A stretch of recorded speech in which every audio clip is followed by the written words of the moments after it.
Duda ako dito dahil color violet na hindi ko na lang guguluhin yung isip ko mga kalagad, baka sky fall din ito, no?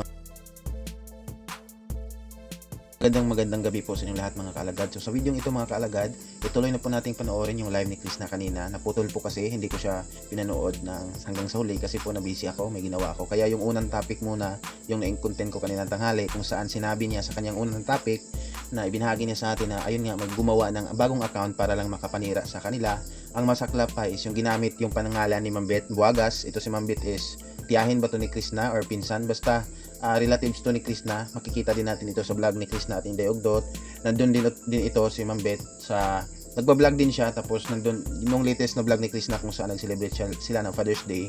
Nandun din si Mambet sa kanilang bahay, no, sa kumain din, no, kasi nga relatives lang sila. So masaklap doon ginamit yung pangalan ni Mambet, pero ang totoo hindi po talaga si Mambet. Kumbaga ginamit lang yung pangalan niya para manira kina Chris na doon sa comment, no, nag-comment daw ng paninira. So si Chris na naman, uulitin ko lang mga kalagad ha, si Chris na naman may idea na siya or duda kung sino talaga yung tao na yon, at kakilala lang daw niya kung sino yung kakilala lang niya, hindi ibang tao, kumbaga nasa paligid lang niya, pero alam niya kung sino, hindi lang mention talaga ni Chris na.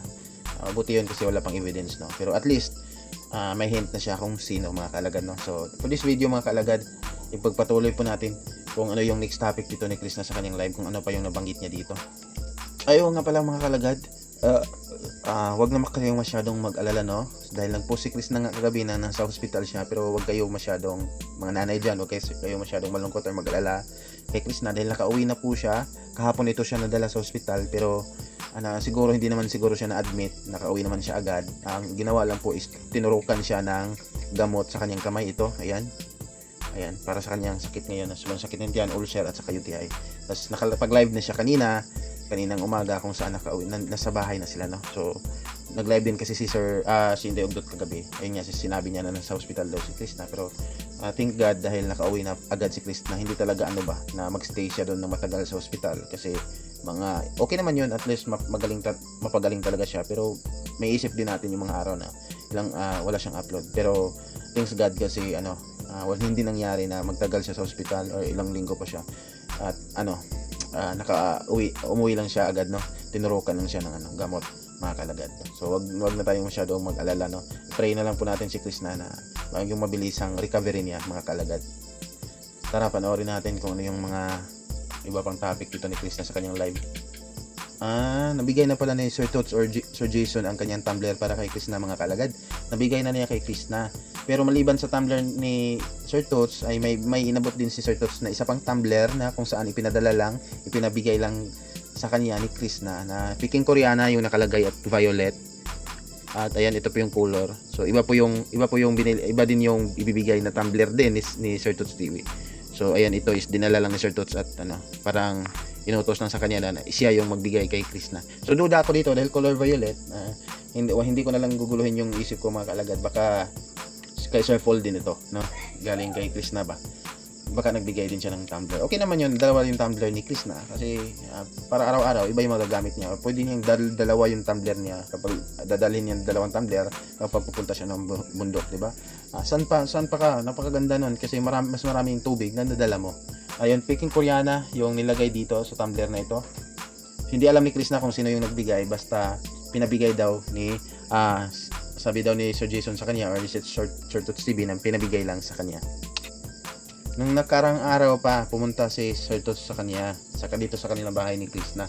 So nung nakarang araw, so ngayon, kanina itong live ni Chris na, 10 hours ago. So anong pizza tayo ngayon? Ano tayong Martes? So nung nakarang araw, so nung linggo pala, pumunta si Sir, tapos na palang pumunta si Sir Tots kay Chris na. Ayan, yan po yung in-unbox na ni Chris na yung binigay ni Sir Tots ng tumbler sa kanya. Yan po yung galing talaga kay Sir Tots. So, di ba? Tama ako mga kalagad na yung letter C talaga na pinutol ni Sir Tots yung video, yung pinalagyan niya ng pangalan itong tumbler is tama tayong lahat mga kalagad, yung pagdududa natin na para kay Chris na talaga yung tumbler na yan. Naibigay na pala ni Sir Tots yung niya, pasalubong niya kay Chris na. Napakaganda ng tumbler niya, napili talaga ni Sir Tots, no? Dito mga kalagad, din pala si Chris na dito, nag-unboxing siya ng package, tapos pagkatapos nag-unboxing, nagpapasalamat siya dun sa mga group na mga like GC siguro, group chat or mga Facebook group. Isa-isa niyang minention dito yung mga group na yon, mga Team Paploy, mga Team Loyal Chrisnatics, mga ganun. So siguro may mga kaalagad tayo dito na member. So tama yan, Chris. I-appreciate mo yung mga tao na yan kasi yan yung isa sa mga rason kung bakit mapopromote ka at may mga ibang tao na hindi pa nakadiscover sa'yo na magtataka kung sino ba itong Chris na bakit ayun, nagtayo talaga sila ng group para suportahan ito. So yung mga tao na yun na magtataka is manood sa video mo at i-search ka talaga nila. So maganda yun, Chris, kasi nagsisimula ka pa lang. Kaya wag mo silang pagbawalan kasi ilan pa din yung subscribers mo, 80,000 pa. Kailangan mo talaga sila. At sana wag kang tumulad kay Sir Paul. Hindi siya pang-hit mga kalagad kay Sir Paul kasi yung mga group na yan kasi sinabi na yan ni Sir Paul sa kanyang live na hindi niya gusto yung mga ganyan na mga group kasi dyan po daw yung nagsisimula ng anggulo mga kaalagad, which is tama naman, may possibility din na dyan magsisimula, pero parang may karapatan na kasi si Sir Paul at hindi masasabi natin karapatan, sa kanya din yan kasi hindi na naman talaga niya kailangan kasi napakalaki na ang kanyang YouTube channel, napakalaki na 4 million na at kahit pagbawalan pa niya yung mga group na yan is hindi po maapektuhan yung kanyang mga subscribers, may susuporta pa rin talaga sa dami ng kanyang mga subscribers. So sana wag tumulad si Chris na pagbawalan din niya yung mga group na yan sa Facebook, yung mga nagtayo ng samahan para suportahan siya, yung Team Ubi daw, Tama yan, Chris, wag mo silang pagbawalan dahil isa yun sa rason talaga. Yun ang sinabi ko, dapat lang yan, Chris, na malaking tulong yan sa'yo na ma-promote yung YouTube channel, mapalaganap dun sa ibang tao. At sana soon, kapag makaabot ka din ng 1 million or million subscribers sa YouTube, wag kang magbago at yung mga tao na yan tumayo ng group para suportahan ka, i-appreciate mo pa din, pasalamatan mo pa din, healthy lang. Tapos be grateful din sa mga tao na yan. Hindi ako member sa mga group na yan, pero ito lang talaga yung opinion ko. Umabot ka man ng million followers, wag kang magbago. Be thankful din sa mga tao na yan, Chris. Yan lang. At ayan si Sir Paul, kaya hindi niya ayaw niya ng mga group na yan. Hindi na kasi niya kailangan. Wala akong hit ni Sir Paul, which is real talk lang talaga ito. Kasi isipin mo yon, kung si Sir Paul din yung hindi pa kilala, magsisimula pa lang siya sa vlog, tapos may gagawa ng group na suportahan siya like ngayon kay Chris na, hindi din yan pagbabawalan ni Sir Paul kasi alam niya na makakatulong sa kanya yon na lumaki yung kanyang YouTube channel, yung mga tao na yun na gumawa ng group para suportahan siya kasi kakasimula pa lang niya, kailangan pa niya,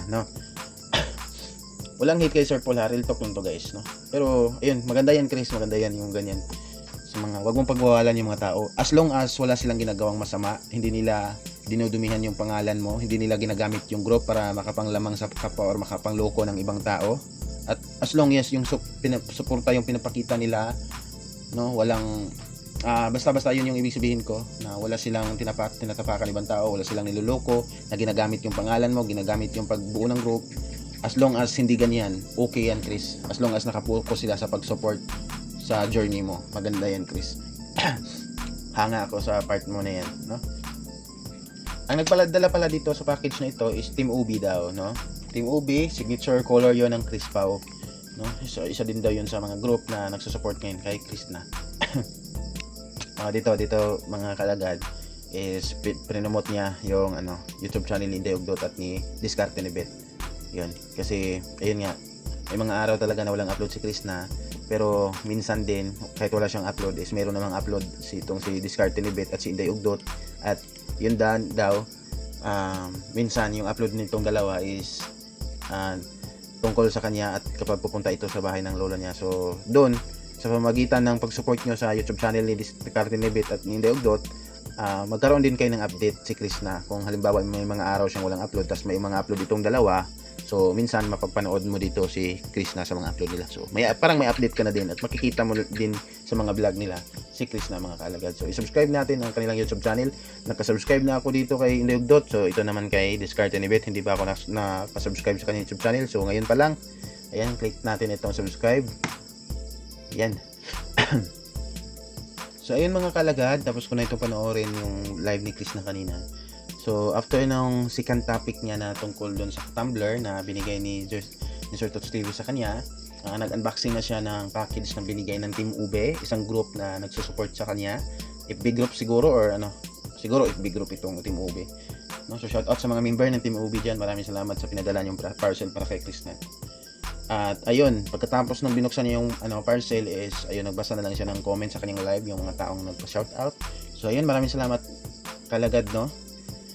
Maraming salamat sa papanood ditong video at abang-abang lang tayo sa bagong upload ni Krishna. At ipag-pray po natin si Krishna kasi medyo kinabahan ako dun sa part na may tao palang inggit sa kanya na nasa paligid, malapit lang sa kanya, which is kakilala lang niya. Medyo nakakaba yung part na yon kasi hindi natin alam yung pinag-iisip ng tao na yon. Iba, minsan kasi yung inggit, iba yung mas lalong lumalay, iba yung naging resulta, nasobrahan sa inggit. So ipag-pray po natin si Krishna na ilayo sa mga taong klase na ganyan, no? So ayun mga kalagad, maraming salamat sa panood ng video. Subscribe my YouTube channel mga kalagad at i-like itong video. God bless sa inyo lahat at ingat po kayo. Maraming salamat po.